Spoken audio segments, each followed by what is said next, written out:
କରିବାକୁ ରାଜା ନିମନ୍ତ୍ରଣ କଲେ।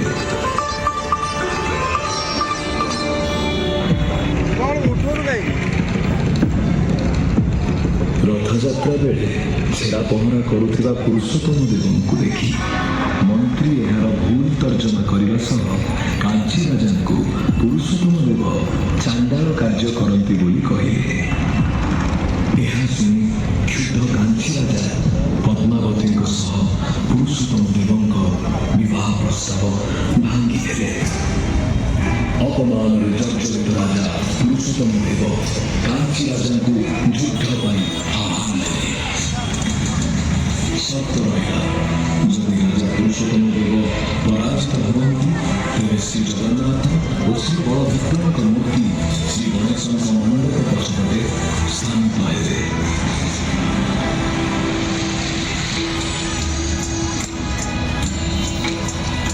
ଯୁଦ୍ଧରେ ନିଜର ସ୍ଥିତି ଦେଖି ପୁରୁଷୋତ୍ତମ ଦେବ ଶ୍ରୀମନ୍ଦିର ଯାଇ ମହାପ୍ରଭୁଙ୍କ ଶରଣାପନ୍ନ ହୋଇ ତାଙ୍କୁ ସହାୟ ହେବାକୁ ଗୁହାରି କଲେ।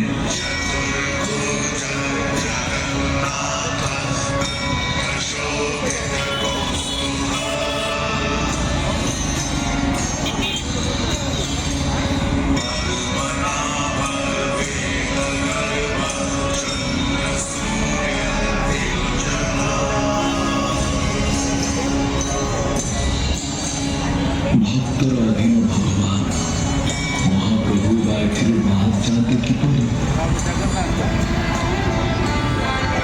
ଯୁଦ୍ଧର ଭାଗ୍ୟ ନିୟନ୍ତ୍ରଣ କରିବାକୁ ରଥମଣ୍ଡପ ଛାଡ଼ି କଳା ଘୋଡ଼ା ଧଳା ଘୋଡ଼ାରେ ଚଢ଼ି ମହାପ୍ରଭୁ ଶ୍ରୀ ଜଗନ୍ନାଥ ଓ ଶ୍ରୀ ବଳଭଦ୍ର ଯୁଦ୍ଧ କରିବାକୁ ବାହାରିଲେ। ବାଟରେ କୃଷ୍ଣାଥ ମହାପ୍ରଭୁ ମାଣିକ ନାମକ ଜଣେ ମହିଳାଙ୍କଠୁ ଦହି ପିଇଲେ। ଶ୍ରୀହସ୍ତରୁ ସୁବର୍ଣ୍ଣ ମୁଦ୍ରିକା ଖୋଲି ମହାପ୍ରଭୁ ସେହି ମାଣିକଙ୍କୁ ଦେଲେ। ପରବର୍ତ୍ତୀ ଦିନ ରାଜା ଯୁଦ୍ଧକୁ ଗଲାବେଳେ ତାଙ୍କୁ ଭେଟି ମାଣିକ ଏହି ମୁଦ୍ରିକାଟି ଦେଖାଇଲେ। ମହାପ୍ରଭୁଙ୍କ ମୁଦ୍ରିକାକୁ ଚିହ୍ନିପାରି ରାଜା ପୁରୁଷୋତ୍ତମ ଦେବ ନିଜର ବିଜୟ ସୁନିଶ୍ଚିତ ବୋଲି ଜାଣିଲେ। ମହାପ୍ରଭୁଙ୍କୁ ଦହି ଖୁଆଇଥିବା ମାଣିକକୁ ରାଜା ଏକ ଗ୍ରାମ ଦାନ କଲେ ଓ ଏହାର ନାମ ରହିଲା ମାଣିକପାଟଣା।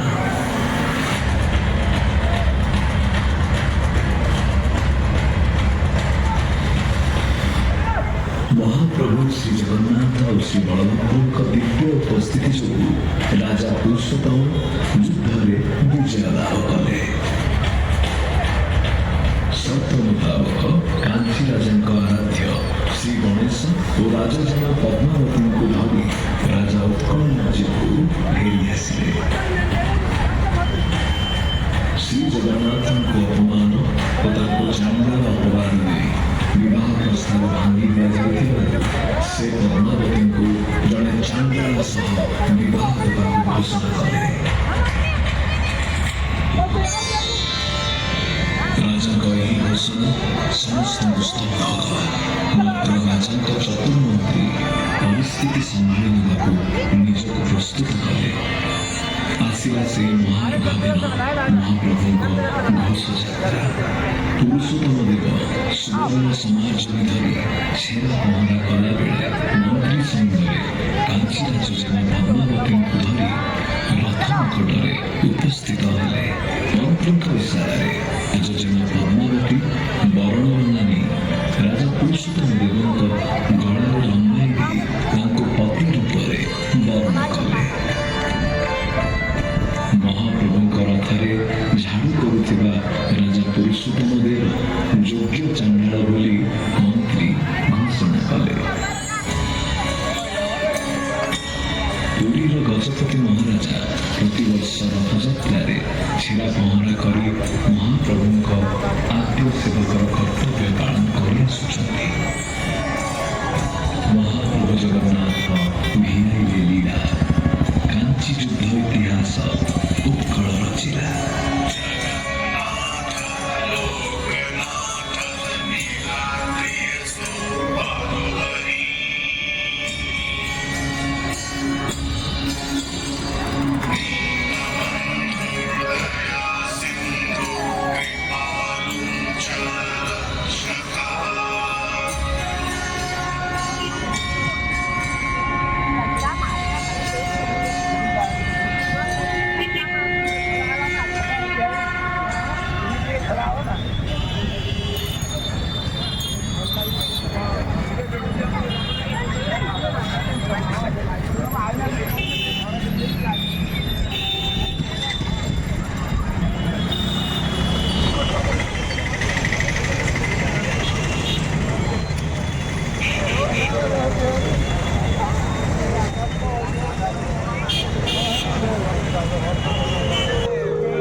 अब